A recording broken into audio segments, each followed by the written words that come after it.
এই যে cinema hall, এখানে সিরিয়াল ধরতে হয়, এখানে কাউন্টার, এখান থেকে টিকিট কাটতে হয়। একটা টিকিট 100 রিয়ালের টিকিট। যদি ভালো কোয়ালিটির দেখতে হয় তাহলে মনে করেন 100 রিয়ালের মতো লাগে আর কি। এটা হচ্ছে সৌদি আরবের সিনেমা হল। ওই যে সামনে টিকিট কাউন্টার, এটাই সামনে টিকিট কাউন্টার, এটা টিকিট কাউন্টার, এখান থেকে টিকিট কিনতে হয়। ঠিক আছে, আজকে চলতেছে ইংলিশ মুভি। এই যে আমার পিছনে সাইনবোর্ড দেওয়া আছে, দেখেন। লাইটের জন্য দেখা যাচ্ছে না হয়তো বা ক্লিয়ার।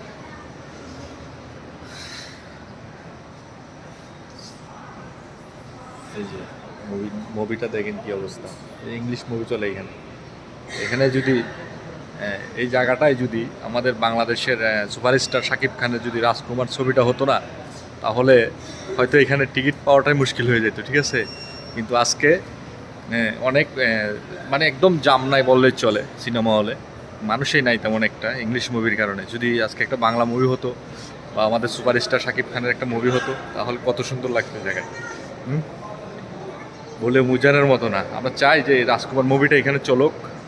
আমরা চাই সৌদি আরবে যেহেতু রাজকুমার মুভিটা রিলিজ হয়। ঠিক আছে, প্রত্যেক প্রবাসীদের একটাই আশা, বাংলার একটা সুপারস্টার ছবি চলবে সৌদি আরব সিনেমা হলে। ঠিক আছে, আমরা দাম বাম জুবাইলে, তাই না?